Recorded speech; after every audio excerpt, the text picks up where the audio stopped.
मैं डॉक्टर चंद्रेश पारिक और second year के विद्यार्थियों के लिए हम बात करेंगे आज magnetic property of D block elements अर्थात डी ब्लॉक तत्वों के चुंबकीय गुण। तो चलिए आइए बात करते हैं मैग्नेटिक प्रॉपर्टी की। देखिए ये हमने यहाँ पर एक डायग्राम लिया है। वो ये डायग्राम ये शो करता है कि इलेक्ट्रॉन की दो प्रकार की गतियां होती हैं। इसमें बताया गया है एक, जैसा कि आप जानते हैं, अगर न्यूक्लियस है, ये हमारे सामने अगर हमने कहा न्यूक्लियस, थोड़ा सा हम ठीक से लेते हैं इसे, कि ये हमारे पास में हमने कहा न्यूक्लियस प्लस से है और हम जानते हैं कि एटम के न्यूक्लियस के चारों तरफ इलेक्ट्रॉन क्या करते हैं, दो तरह की गति दर्शाते हैं। कौन सी? एक गति होती है न्यूक्लियस के चारों तरफ, यानी कि वो जब परिक्रमा करता है वो तो उससे जो मैग्नेटिक मोमेंट जनरेट होगा, जिसकी बात हम अभी करते हैं, वो होगा म्यू एल। और एक होता है जब वो अपने अक्ष पर ही क्या करे, चक्कर लगाए, इस तरह से, यूं इस डायग्राम पे देखिएगा अपने अक्ष के चारों तरफ चक्कर लगा रहा है, जिसे कहते हैं कि वो स्पिन मोशन कर रहा है, तो इससे जनरेट होता है मैग्नेटिक मोमेंट म्यू एस। अब जो क्लासिकल जो क्वांटम है ना, वो इस बात को भली भांति से हमें ये बताता है कि क्यों एक पदार्थ चुंबकीय गुण रखता है या क्यों एलिमेंट एक चुंबकीय गुण रखता है। चुंबकीय गुण रखने का मूल जो कारण होता है ना, वो ये होता है कि कोई भी चार्ज बॉडी जब रोटेट होती है तो मैग्नेटिक मोमेंट जनरेट होता है और उसी वजह से वो चुंबकीय आघूर्ण के कारण चुंबकीय गुणों को दर्शाती है। अब हर पदार्थ है, पदार्थ बनता है मॉलिक्यूल से, मॉलिक्यूल बनते हैं एटम से, एटम के अंदर न्यूक्लियस है, न्यूक्लियस में प्रोटॉन्स भी हैं, उसके चारों तरफ चक्कर लगाने वाले इलेक्ट्रॉन्स हैं। तो हम ये कहते हैं कि बेसिकली इन्हीं वजह से मैग्नेटिक मूवमेंट जनरेट होता है। तो जो कुल जो आघूर्ण होगा ना मैग्नेटिक मूवमेंट, वो किसके बराबर होगा, म्यू टोटल टी हो जाएगा mu L plus mu S की। तो हम ये कहते हैं हमें देखना होता है म्यू टी को। इसी की वजह से कोई भी पदार्थ चुंबकीय गुणों को रखता है।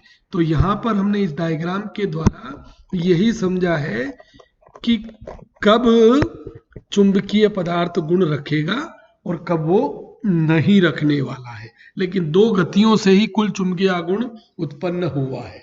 अब अगर संक्रमण तत्वों के सापेक्ष बात करेंगे और उनके चुंबकीय गुणों की बात करेंगे, तो जेएन में जाहिर सी बात आती है कि भाई चुंबकीय गुणों ऐसे कितने प्रकार के चुंबकीय गुण होंगे जो डी ब्लॉक एलिमेंट या संक्रमण तत्व दर्शाएंगे। तो हम कहते हैं, क्या करते हैं हम, उसे किसी एक्सटर्नल मैग्नेटिक फील्ड में रखा जाता है।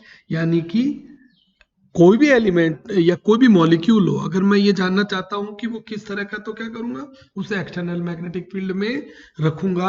अब रखने के बाद में क्या हुआ है कि हमने जितनी भी प्रॉपर्टीज है ना, उसको इस तरह से 5 पार्ट में डिवाइड किया है। हम कहते हैं वो डाई मैग्नेटिक हो सकता है, यानी कि प्रतिचुंबकीय हो सकता है, वो पैरामैग्नेटिक हो सकता है, यानी कि अनुचुंबकीय हो सकता है, वो फेरोमैग्नेटिक हो सकता है, यानी कि लोह चुंबकीय पदार्थ होगा, वो एंटी फेरोमैग्नेटिक सब्सटेंस हो सकता है, यानी कि प्रति लोह चुंबकीय पदार्थ होगा, और फेरी मैग्नेटिक हो सकता है, या जिसे हम कहते हैं लघु लोह चुंबकीय।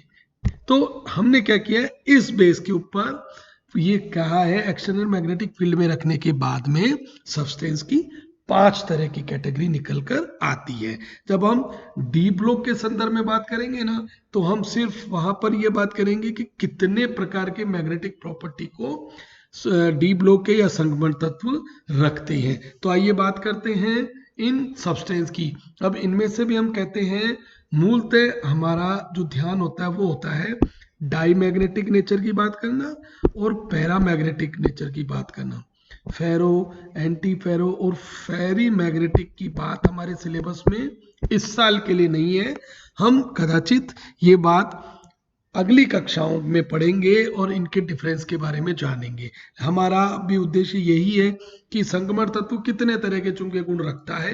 तो हमने ये तो देख लिया कि कोई भी पदार्थ चुंबकीय गुण रखता है तो इलेक्ट्रॉन की गतियों की वजह से रखता है, और उसमें भी हमने दो तरह के चुंबकीय गुणों की बात अब करनी है कि या तो वो अनुचुंबकीय हो या फिर वो प्रतिचुंबकीय हो। तो चलिए आइए बात करते हैं कि कब पदार्थ अनुचुंबकीय गुण रखेगा, कैसे रखेगा, और किन पदार्थों को अनुचुंबकीय कहा जाता है और किन पदार्थों को प्रतिचुंबकीय कहा जाता है। देखिए यहां पर अब क्या किया है, सब्सटेंस को किसी एक्सटर्नल मैग्नेटिक फील्ड में रखा। मान लीजिए कि डी ब्लॉक तत्वों को ही रखा गया है, ठीक है। आयरन को रखा, कोबल को रखा, जिंक को रखा, स्कैंडियम को रखा, टाइटेनियम, वैनेडियम, क्रोमियम, मैंगनीज, निकल, किसी को भी, जिस भी पदार्थ की नेचर को हमें निकालना है कि चुंबकीय गुण किस प्रकार का है, अनुचुंबकीय की प्रतिचुंबकीय, हमने क्या किया, उसे एक्सटर्नल मैग्नेटिक फील्ड में रखा। अब ये हमने यहाँ पर बताया है कि मैग्नेटिक फील्ड देखिए किस तरह का है। यहाँ पर मैग्नेटिक फील्ड आ रहा है कुछ इस तरह का, ये देखें हमने यहाँ शो किया है कि ये नॉर्थ वाला पार्ट है, ये साउथ वाला पार्ट है। अब आपने पिछली कक्षाओं में पढ़ा होगा कि क्या होता है इस प्रक्रिया में कि जो बल रेखाएं होती है ना चुंबकीय क्षेत्र की, वो कहाँ जाती है, नॉर्थ से साउथ की तरफ जाती है, ठीक है। तो जो जिन्हें हम कहते हैं लाइन ऑफ फोर्स, तो लाइन ऑफ फोर्स कहाँ गई, लाइन ऑफ फोर्स गई है हमारे नॉर्थ से साउथ की तरफ, ठीक है। अब अगर कोई एक्सटर्नल मैग्नेटिक फील्ड नहीं होता है, सब्सटेंस को नहीं रखते, तो नॉर्मल कंडीशन में देखो क्या होता कि ये नॉर्थ पोल, ये साउथ पोल, और जो लाइन ऑफ फोर्स है जबकि कोई सब्सटेंस नहीं रखा तो वो इस तरह से पास ऑन हो जाएगी, ठीक है, यहां पर बीच में। लेकिन अब हमने क्या किया, हमने ये किया कि सब्सटेंस को रखा। तो दो कंडीशंस आती हैं। पहली कंडीशन ये वाली, नंबर 1, सेकंड कंडीशन ये वाली। एक कंडीशन में क्या हुआ कि जो लाइन ऑफ फोर्स थी ना, वो उनमें रिपल्शन हो गया। देखो यहां पर देखिएगा, ये हमारे पास में सब्सटेंस बीच में हमने रखा है, इसने क्या किया, जो लाइन ऑफ फोर्सेस थी, जो बल रेखाएं थी, उनको प्रतिकर्षित कर दिया, और इस प्रतिकर्षण की वजह से ही हम उन्हें कहते हैं प्रतिचुंबकीय। यानी कि हिंदी में अगर मैं इन्हें कहूंगा तो मैं क्या कहूंगा, प्रतिचुंबकीय। तो ऐसे सब्सटेंस जिन्हें चुंबकीय क्षेत्र में रखने पर चुंबकीय क्षेत्र की बल रेखाओं को प्रतिकर्षित करते हों, उन्हें हम कहते हैं प्रतिचुंबकीय पदार्थ। इंग्लिश में हम कहेंगे डायामैग्नेटिक सब्सटेंस इफ रिपेल्ड। देखिए यदि प्रतिकर्षित होती है तो। अब ये कब होगा, ये तब होगा जब उस सब्सटेंस में जितने भी इलेक्ट्रॉन हो वो कैसे हों, पेयर्ड हो। पेयर्ड का मतलब कैसे होंगे, इस तरह से पेयरिंग में होंगे, इस तरह से पेयरिंग में रहेंगे। इसकी वजह से क्या होगा कि एक इलेक्ट्रॉन की स्पिन दूसरे इलेक्ट्रॉन की स्पिन से बिल्कुल अपोजिट है, तो वो क्या करते हैं, दोनों एक दूसरे को न्यूट्रलाइज कर देते हैं। इसलिए हम कहते हैं ऐसे सब्सटेंस जिसमें सारे इलेक्ट्रॉन युग्मित हों, पेयर्ड हो, वे क्या करें, बाहरी चुंबकीय क्षेत्र की बल रेखाओं को प्रतिकर्षित कर देंगे, इसलिए उन्हें कहेंगे प्रतिचुंबकीय। और प्रतिचुंबकत्व का गुण हर पदार्थ में होता है, क्योंकि पेयर्ड इलेक्ट्रॉन तो हर सब्सटेंस में होते ही होते हैं। तो ये तो रही हमारी पहली कंडीशन। अब कंडीशन चेंज करते हैं, हम कहते हैं साहब इन केस ऐसा हुआ कि उसने क्या किया, चुंबकीय बल रेखाओं को अपनी तरफ आकर्षित किया। तो ये आपके सामने डायग्राम आता है कुछ ऐसा। यहां पर ये देखिएगा, ये जो डायग्राम आ रहा है ना, ये हुआ सेकंड नंबर का। इनको हम कहते हैं अनुचुंबकीय, हिंदी में हम कहेंगे अनुचुंबकीय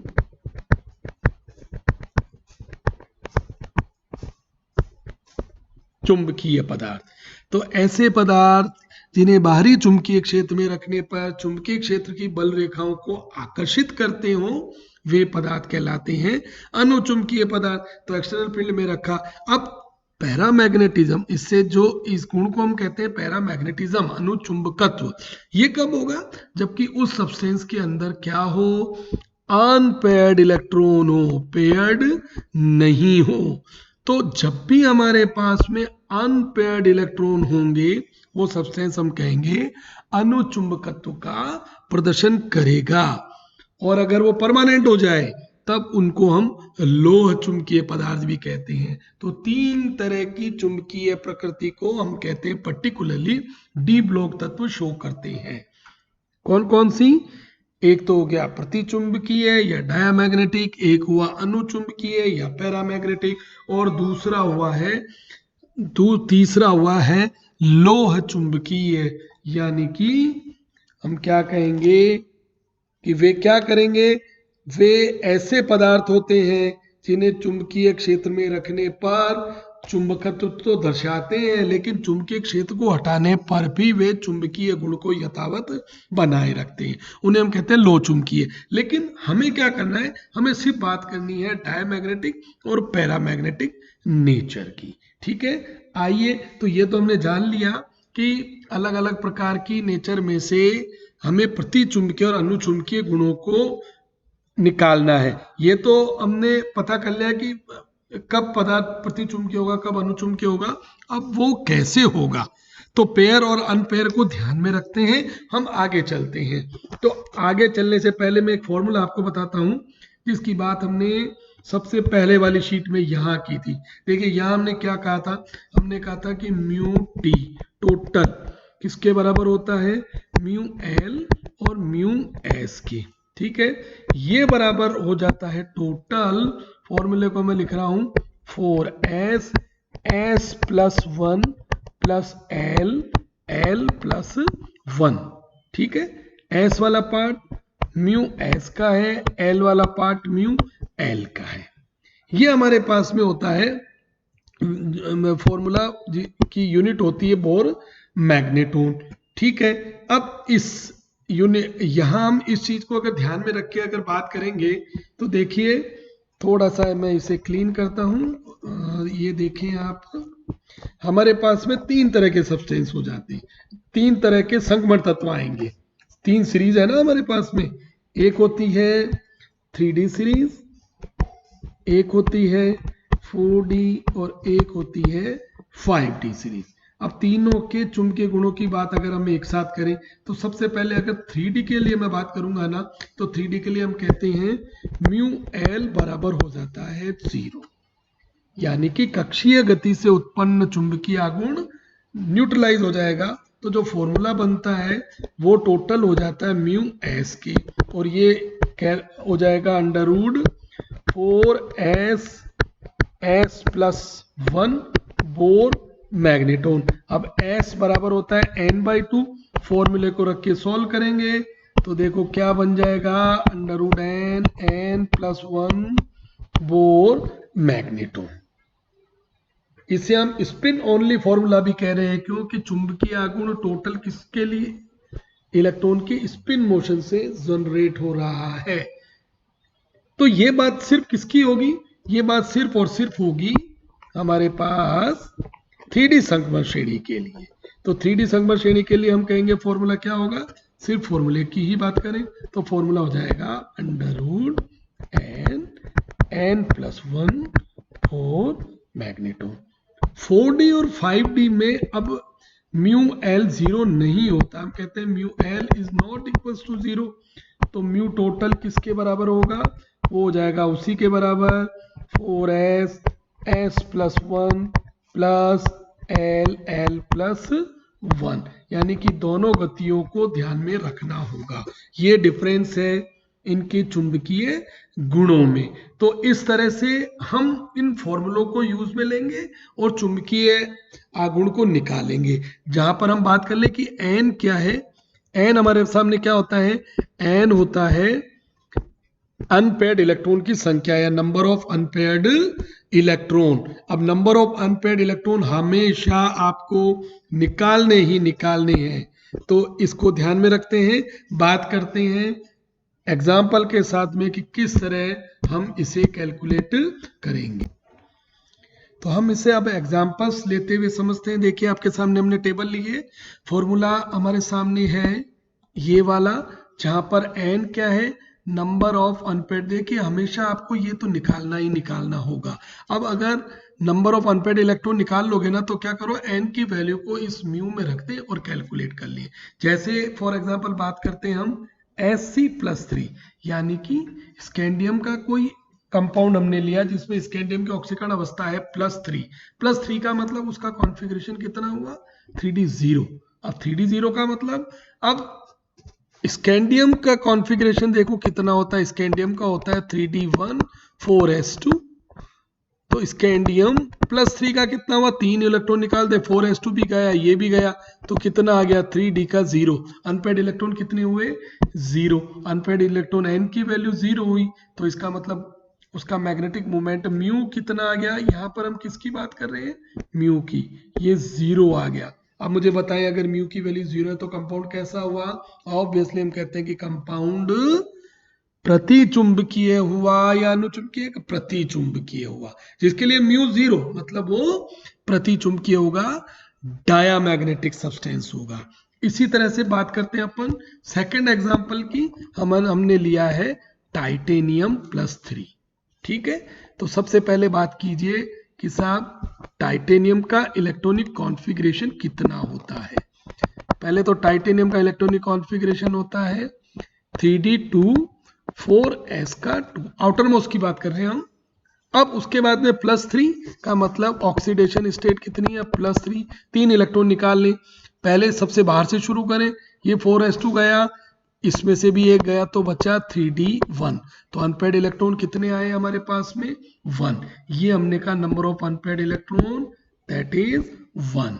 अब n की वैल्यू 1 रखेंगे फॉर्मूले में म्यू में, तो कितना आ गया आंसर, 1.73। यानी कि उस सब्सटेंस में क्या है, म्यू है, चुंबकीय आघूर्ण है, और जिसमें चुंबकीय आघूर्ण होता है इसका मतलब वो अनुचुंबकीय होगा, पैरामैग्नेटिक सब्सटेंस होगा। तो ये हुआ पैरामैग्नेटिक सब्सटेंस, ये हुआ डायामैग्नेटिक सब्सटेंस। इसी तरह से Ti+2 अगर होता तो क्या होता, हम 2 ही इलेक्ट्रॉन को हटाते, तो n की वैल्यू कितनी हो जाती, 2, और म्यू की वैल्यू कितनी हो जाती, √2 + 1 यानी कि √6, तो आंसर हो जाता 2.84। चलिए इसी तरह से बात करें वेनेडियम +2 की। अब हमें ये चीजें निकालना आना चाहिए। हम जब तक अगर n की वैल्यू को कैलकुलेट नहीं कर पाएंगे ना, तो हम उसे सॉल्व भी नहीं कर पाएंगे। तो चलिए देखते हैं कि हमें बात करना है क्रोमियम का, Cr+2 का। तो सबसे पहले क्रोमियम का इलेक्ट्रॉनिक विन्यास लिखें। क्रोमियम का इलेक्ट्रॉनिक विन्यास कितना होता है, 3d5 4s1। अब जो आयन है वो कौन सा है, क्रोमियम +2 में है। तो क्रोमियम +2 का मतलब क्या रहा, एक तो गया 4s1 का ये इलेक्ट्रॉन, और एक गया 3d5 में से। तो अनपेड इलेक्ट्रॉन n बराबर कितना हो गया, 4। n अगर 4 है तो हम क्या कहेंगे, √4, 4 + 1 कितना हो गया, ये हुआ हमारे पास में किसके लिए, इसके लिए 20, √20। ठीक है, और आंसर कितना आ गया उस केस में, अनपेड इलेक्ट्रॉन 4 के लिए 4.90। तो ये हुआ Cr+4 के लिए। ठीक है, चलिए नेक्स्ट बात करते हैं मैग्नीज +2। अब मैं बोलता जाता हूं, आप जल्दी से पेन उठाएं और काम शुरू करें कि मैग्नीज +2। तो पहले मैग्नीज की इलेक्ट्रॉनिक विन्यास कितना, 3d5 4s2। अब +2 का मतलब 4s2 तो गया, तो अनपेड इलेक्ट्रॉन कितने आए, 5। तो म्यू की वैल्यू हो गई है 5.92। अब एक शॉर्टकट छोटा सा बताता हूं, हर बार कैलकुलेशन करने के बजाय देखिएगा, अगर n की वैल्यू 1 है तो मैग्नेटिक मोमेंट हमेशा होगा 1.7। n की वैल्यू 2 है तो 2.8, n की वैल्यू 3 है तो 3.8, n की वैल्यू 4 है तो 4.9, n की वैल्यू 5 है तो 5.9। बड़ा आसान है, 1.7 फिर 88 और 9 9। इस तरह से आप जल्दी से सीधी सी क्या करेंगे, वैल्यू को बता देंगे। ठीक है, अब हम इसे हटाते हैं, हम बात करते हैं हमारे नेक्स्ट आयन की। नेक्स्ट आयन हमने लिया है साहब Fe+2। अब देखिएगा Fe+2 का इलेक्ट्रॉनिक कॉन्फ़िगरेशन कितना, 3d6 4s2। 4s2 के गए तो 3d का 6 अब 3d6 का मतलब क्या है, तो देखो 3d6 कब आता, तो मैं यहां बनाता हूं 3d6, ध्यान से देखना। ये हमारे पास में d है। अब पेयरिंग कैसे, इलेक्ट्रॉन की फिलिंग कैसे करेंगे कि 1 2 3 4 5 हुन्स लॉ लगाना है, ऑप्पो का ओवरऑल रूल लगाते हुए छठा इलेक्ट्रॉन वापस से यहां से फिलिंग शुरू, ये आ गया। तो अनपेयर्ड इलेक्ट्रॉन कितने हुए, n हो गए हमारे पास में 4। तो ये हो गया नंबर ऑफ अनपेयर्ड इलेक्ट्रॉन 4, तो म्यू कितना होगा 4.90। ठीक है, बात कीजिए CO+2 की। CO+2 का है 3d7। अब अगर मैं बात करूं 3d7 की, तो मैं फिलिंग कैसे करूंगा, फिर से मैं बनाता हूं, देखो इस तरह से 1 2 3 4 5 फिर 6 और ये 7, तो ये तो पेयर हो गए, और ये हमारे पास में हो गया n, तो n बराबर हो गया 3, तो आंसर हो गया 3.87।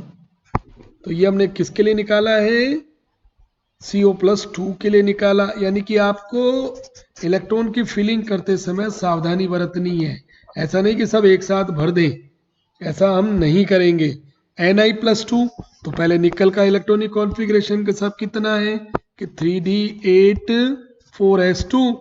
ये मैं बता रहा हूं आपको कि निकल का इलेक्ट्रॉनिक कॉन्फ़िगरेशन 3d8 4s2। पिछले वीडियो में हम इलेक्ट्रॉनिक कॉन्फ़िगरेशन अच्छे से देख चुके हैं, उनमें एक्सेप्शन आता है वो उसकी भी बात कर चुके हैं। निकल का ये, तो निकल+2 का कितना हुआ, ये 2 हटा दें तो आया 3d8। अब फिलिंग कैसे होती है, फिलिंग होती है ऐसे 1 2 3 4 5, ठीक है, फिर 6 7 8, तो अनपेड इलेक्ट्रॉन फिर भी कितने रह गए 2, तो n बराबर रहा 2, तो आंसर कितना आ गया 2.84।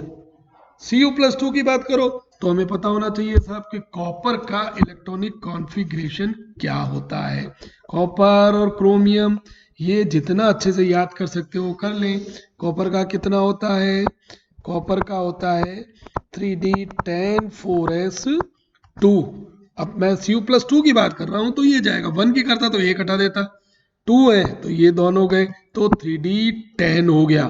3d10 का मतलब फिलिंग कैसे होगी कि 1 2 3 4 5 फिर 6 7 8 9 और 10, ये लो क्या हो गए, सारे इलेक्ट्रॉन पेयर्ड हो गए, तो n की वैल्यू हो गई 0। किसके लिए बात की हमने, कुछ गलती हुई है, बिल्कुल हुई है। क्या गलती की हमने, हमने गलती ये कर दी है कि 4s में 2 लिया है, जबकि कॉपर का इलेक्ट्रॉनिक कॉन्फ़िगरेशन ये नहीं होता। कॉपर का इलेक्ट्रॉनिक कॉन्फ़िगरेशन तो कितना होता है, कॉपर का होता है 3d10 4s का 1। हुई ना आपसे फिर से गलती, और आपके साथ साथ मैंने भी कर डाली है। तो कितने बच्चे इस बात को पकड़ पाए, चेक कीजिएगा। अब बात करते हैं Cu+2 की, तो ये बना 3d9, क्योंकि 2 हटाने हैं ना, एक ये गया एक इसमें से गया 9। अब 9 इलेक्ट्रॉन की फिलिंग कैसे होगी, 1 2 3 4 5 6 7 8 9, एक ही अनपेड इलेक्ट्रॉन बचा ना, n बराबर 1, तो मैग्नेटिक मूवमेंट हो गया 1.7।